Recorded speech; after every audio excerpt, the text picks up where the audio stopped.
It's an honor to talk to you, bud. I know we've kind of gone back and forth with some different things, but in your own particular life, Kyle, you've overcome a tremendous amount of adversity to achieve some of your greatest dreams with stuff. I mean, I was looking at I watched your documentary on Fighting Chance, and I saw all the different things that you've been able to accomplish with wrestling and football, and you're just an all-American kid, and you never let your limitations hold you back. What are some of your short and long-term goals moving forward? That's a good one right out of the gate. I think for me, my most important goal is every single day to focus on like the now, like right now, enjoying the moment, and like sometimes like my thing is like I can go and get way too far ahead of myself, like in the future. But if I look back at my life, like even 5 years ago, 6 years ago, when I was a freshman at Georgia, like I had no idea where my life would be right now. And I think it's, for me, this Kilimanjaro mission is going to be one of the hardest, if not the hardest thing, physically, mentally, spiritually. I mean, every capacity like that I've ever taken on. And I think I want to direct all my focus towards that and just continuing to go and help people. I think in whatever capacity then that I'm doing something, then that's my number one priority, is trying to make an impact on other people's lives. Right. Now, what do you hope for people to kind of take from the Kilimanjaro mission? Everything we're kind of trying to put together, with our vision. I mean, what do you hope people take from that whole experience? I mean, the thing is like it's relatable in the sense that like every single person has a Kilimanjaro in their life. Everybody has some kind of mountain to go and overcome. Everybody has fears and obstacles that they've got to face, and it's I think it's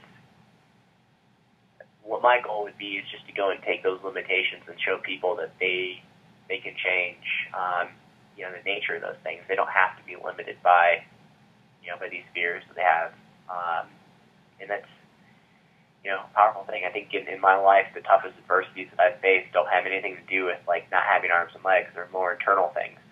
And I think that when we're on that mountain, all of us are going to have different things that come out of us internally about being tested to a different capacity, and that's the beauty of it, is that those tests aren't a negative thing. Those tests are given to us, I wholeheartedly believe, for a reason, and that reason is to make us better. Right, absolutely. Now, I mean, you've accomplished so much, Kyle, in such a short time period. Are you 25 now? 25, just turned 25. 25, yeah. Awesome. So with all these things that you've accomplished and all these dreams that you've accomplished, what is all these experiences? What have they taught you about yourself? What have they taught you about other people and the relationships you've established?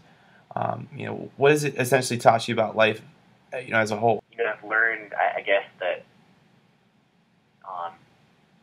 we were all so different in terms of like the experiences that we've had in our lives. I mean, every single one of us has something different, and that we're all very unique in that. But at the same time, there's a lot of things that we share, and I've gotten to meet people that have done extraordinary things, people that have received a ton of exposure and whatever, made millions of dollars. I've met people too that have people that have struggled through things financially, physically, in a number of different capacities.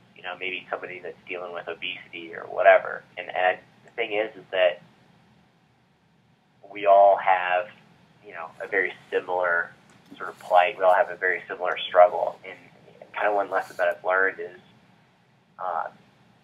there's a quote that's hanging up in the gym of the jiu-jitsu gym that I train at that says that it was Custody Amato, Mike Tyson's coach, and it said, heroes and cowards feel the exact same fear. Heroes just choose to respond to it differently.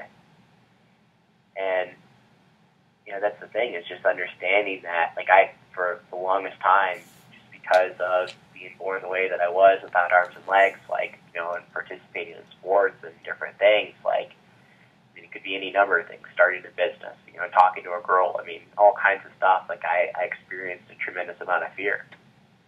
And I didn't realize that other people did too, and I didn't realize that I could change that in myself, that I was capable of changing it internally. And it's a pretty powerful realization when you do that. It kind of opens up the door for you to be able to go and do whatever you want. And at that point, you realize that the only things that you want to do are really to try to make a difference in someone else's life. Right.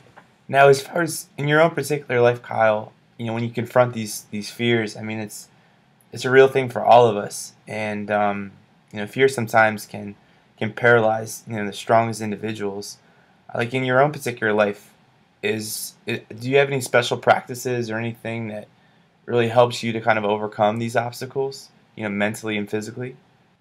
Yeah, it's that's it's kind of been a lifelong focus. I guess even definitely within the last couple of years, like a ton of my focus has been on how to go about changing that representation of the way that I experience fear. And there's a lot of different ways to go and do it. It'd be hard for us to go and discuss all that here now, but just to go and say that, through sort of understanding and learning and growing in ourselves, we can change things. A lot of times people represent things to be much more intense than they should be. We see things, in sort of our mind and hear things, voices that could be self-defeating.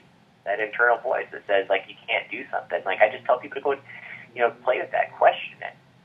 Let's say, if your mind tells you, you aren't good enough to, to pursue this dream, you ask, how do you know?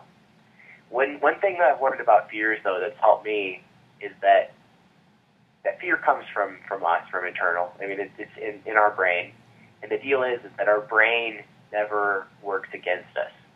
Our brain is always trying to work for us and help us. And the reason we experience fear is because our brain is trying to avoid some type of bad experience from happening.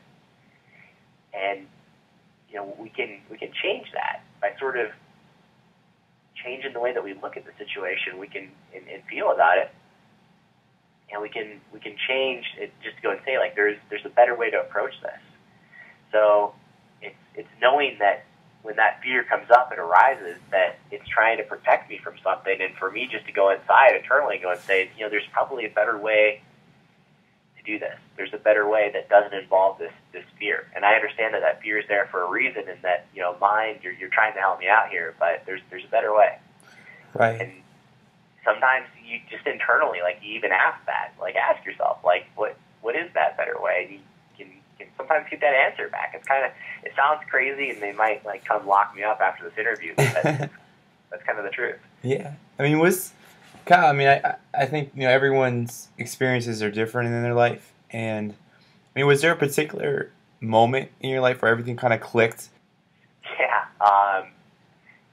The first time that I felt like I finally had, a strong grip on it, it was the most bizarre experience. I was warming up for my MMA fight, and it was my debut fight. I was the main event on the fight card, and I was with my coach and some of my training partners, with my friend Ben, who runs the gym with me, and we were kind of warming up. And I was just up in this sort of like a cabin room, I could look down and see the cage.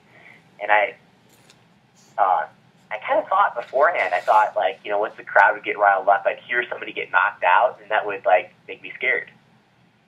And, I knew that these different points would kind of hit. And the weirdest thing, it was, just the most calm feeling washed over me. And the thing is that I had prepared so much beforehand, not just physically. Physically I was prepared, but even more so mentally, where I thought about it. And I actually wrote out, the event. I wrote out, what my perfect fight would be. I wrote out like 30 minutes of like a script that I actually wrote out and I read to myself and I listened to it over and over and over again. I would read it to myself. I would write it out. I wrote it out like 7 times, like what my perfect fight would be. And from the night before, when I saw my opponent for the first time, I knew I was going to be scared. You know, I knew to be nervous about that. So I talked about that, about those feelings, and wrote it out. And by living that then, even when I'd go and read it, I'd get like that adrenaline rush and really try to focus and visualize that experience. And I got that rush each time I did it, but each time I was able to control it more and more. And by the time I got to the fight, it was pretty calm. And, you know, they told me, like, Kyle, you're up in 2 minutes. And it was like, all right, like, I just knew, I mean, it was going to happen. I'm going to go in there and I'm going to fight, but I wasn't scared. And that was that moment that kind of changed everything. And I realized at that point, there's something to this. If I can live that experience in my head and it plays out in reality, then I can really kind of do that for anything. Right. I tell you what, man, it's just, when you say that, like, I get goosebumps kind of, Kyle, because I had the same experiences in college, you know, playing football and like the process of visualization. And, I mean, taking that process and applying it to the other aspects of your life, it's really a powerful thing, and I don't think a lot of people grasp, you know, what you can do. It's just, in your own particular life, Kyle, I mean, you've interacted with some really influential people. I mean, you're on Oprah, you're on Larry King Live. You know, you had a documentary produced by Ted Leonsis. Now, the thing that you kind of just described with visualization, I mean, do you think that's like a common denominator between people that have accumulated a ton of success in your life? Do you think that's something that all these influential people you've interacted with have in common? It's hard to say. It's a good question. I haven't really talked to a lot of them about that kind of stuff, but if I had to think about a common denominator between some of the most influential people I've met, you know, I'd say, I mean, it just comes back to the whole thing that we're all human beings. We're all coming from the same source. You know, like, frankly, whatever a person believes, like, creation to be, creation of the universe, whether it's, you know, the Big Bang, I mean, creation of the Bible, whatever else it is, I mean, it's like, we all kind of come from the same place. We all, you know, and when we come into the world, you know, naked and newborn, and we leave the world, you know, basically, we all leave the world. Right. Like, it kind of all, like, unites us. And I realized that with these people, while they're amazing people and they have done tremendous things, and, you know, a lot of them, you know, like all the ones you mentioned, I mean, have helped a ton of people. You know, they're still just the same kind of flesh and blood that you and I are. That right. You know, that anyone who's reading this or listening to this would be too. And that I think sometimes we get caught up in ourselves to go and say, like, that person achieved something great, but I can't, and that's a lie. Right. You know, that's your mind that's trying to protect you from that hurt of saying that, you know what, it's going to be hard. You're going to face rejection along the way. You're going to be knocked down. Right. And that not everything's going to be easy. But if it was, it wouldn't be fun anyway. It's I couldn't agree more with you, Kyle. Like, I don't know if you had the chance to read Carol Dweck, you know, about the fixed mindset and the growth mindset, and just like the whole idea of talent. So with a fixed mindset, it's kind of like a mindset that's geared towards talent as a whole. And so people with a fixed mindset think that, you know, people are inherently talented, and you know, you come into the world with a fixed set of strengths, and there's really, you know, you can't really grow from those strengths. You kind of come in with what you have, and you just kind of you can increase your talent to a degree, but you know, you're born with certain traits. And, you know, the growth mindset, which basically says that you can accomplish anything. And you know, just the tweak in perspective with how you look at life and how you look at adversities and how you look at growing in your own life. I mean, it's amazing how different the world becomes when you change your own mindset from a fixed mindset to a growth. And it's crazy. You know, and I think, frankly, honestly, I mean, this is kind of just my pure realist kind of coming out. I think it's a little bit of both in things, you know? Yeah. Not just in the mindset, but kind of in the gifts that we're given. Like, I know for me personally, I'm never in my life going to dunk on Shaq or LeBron, you know? Right. Like, that's never going to happen no matter how much growth and hope and dream I have. I'm never going to do that. Right. Right. But at the same time, it's like, there's so many other capacities that, I could limit myself in that are completely unfounded. Right.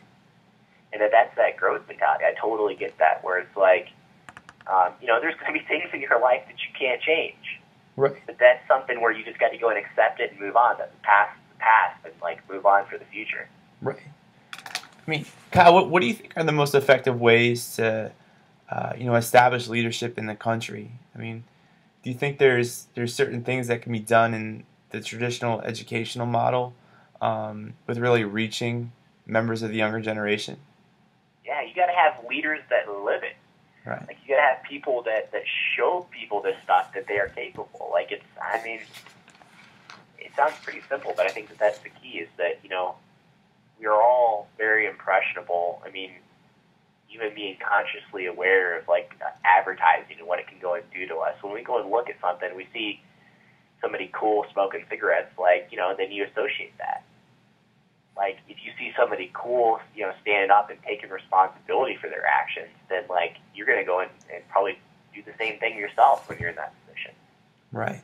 And it comes down to that association where you see leaders that stand up and actually, they're doing something tremendous with their life. And the thing is that when you do step out and you are impactful and influential, then, like, frankly, I mean, kind of from a pessimistic point of view, other people will bring you down. Families are notorious for bringing somebody, like, the family unit can be a very negative thing in the sense that it will bring somebody back down for someone that's trying to make extraordinary positive change in their life. Their friends, people will experience a lot of pressure. Like, all of a sudden, it's like you say, hey, like, I'm not interested in, like, doing drugs. Now all of a sudden, like, you've got, like, a target on your back. Right. Right. And it's something where I think we need more leaders that, like, actually, like, live that. We need, politicians and business leaders and athletes and, and just everyday people that stand up and believe in their values and stick to those things. Right. Now, are there any specific books or anything that you've kind of or that have had a big impact on your particular life, Kyle, that you would recommend to younger people? And there are a ton. Yeah. I know we were talking about Science of the Mind last night. Yeah, Science of Mind is pretty powerful, and just kind of like looking at theology from a different perspective. There's, I'd say that just in general, anyone that's kind of interested in going down this path and understanding the things that we're talking about and learning more about it, like, I didn't know where to look, and there is a ton of stuff out there. Probably, for me, the most well-researched and, like, just kind of, like, community-driven field is, like, that I've become very fascinated with is the neuro-linguistic programming. Mm-hmm. And it's pretty powerful, where, effectively it just takes, it's NLP is the acronym that you can type into Google and go and find out about this stuff. And then, yeah, there's, like, skeptics about everything, but the deal is that every one of us has experiences. We represent those experiences in our mind as visual things, as, auditory things that we hear, and kinesthetic things that we feel. And, we represent those things when we communicate to other people as language. So the neuro-linguistic programming means basically neuro, which is those representations, linguistic, which is the language that we use, and, then how do we set about our program? What is our strategy to go and to do things and operate in the world? And that alone can kind of lead you down a path that goes through so much. And that, to me, I'm going back on just after our conversation last night, going to I got the audiobook for Atlas Shrugged and, like, re-listening to that again. It's been, like, years and years since I've gotten into that. And I think, like, stuff like that, literature that shows empowerment of human beings, that we should not just, like, go quietly into the night and like acquiesce to this like state of mediocrity that some of our politicians and some of our leaders have suggested that we do. Mm-hmm. That to me is not the correct course of action. I think that this is the greatest country in the world and will remain to be that way if people stand up and believe that we deserve it. You know, and just stop spending so much time focusing on what's wrong with things and start actually doing something about it. Right. I mean, I couldn't agree more with you, Kyle, and I think we're on the verge of a new movement of younger individuals, people that have kind of dealt with the adversity of losing their jobs or kind of dealing with just the issues that are at hand with the government and everything that's up front with our economy. And so all these individuals are forced to create on their own to kind of get outside of the careers that they've had for so long that they no longer have anymore, and really kind of pursue their passions. And I think out of every adversity, there's an opportunity. And I think with members of the younger generation, if they can, take some of the things that you're, talking about and addressing in your speeches, I mean, it'll have a tremendous effect on these individuals that are trying to, create their own lives. And right. If we can create a community of people that pursue excellence and are accountable for their lives, there's no limit to what we can do as a country, as a nation, as an international community. And so it's definitely kind of refreshing to talk to you about stuff.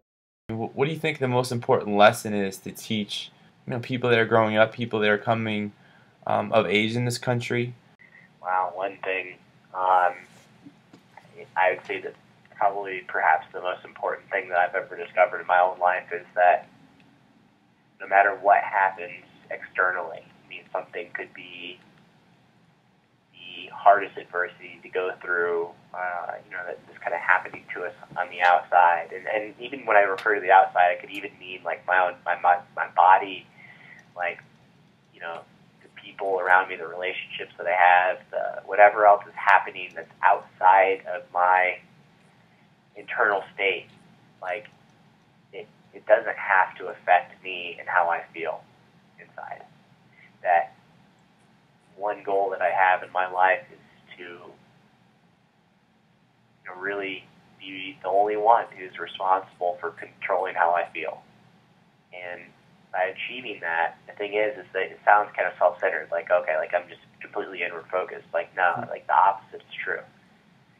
When you have that and you realize that you aren't going to be hurt from the outside world, that you can only kind of, you really only at that point seek to contribute and kind of leave an impact on the people in the community around you. And the thing is that every single human being, all of us, it's harder sometimes than others. Like, trust me, I know, like, things deep down can go and rip us out, and it's not like a black and white thing where we don't experience negative emotion, but we can always turn that around. Like, we should be, I guess, to summarize that, like,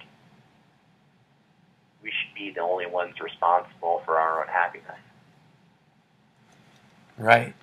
I couldn't agree more, and I think that's kind of been echoed throughout the ages, by some of the most powerful people, like Viktor Frankl and Man's Search for Meaning, while he was at a concentration camp. I mean, people that have dealt with some of the most extreme adversities. I mean, even in your own particular life, I mean, the things that you've been able to overcome and the things that you've been able to confront, it's really unbelievable. And it's an honor to work with you, Kyle. It's an honor to speak with you every day and continue our vision with Kilimanjaro. And and beyond that, right? I mean, this is a exactly. starter. Who knows? Everest soon, right? Exactly, man. There's no limit.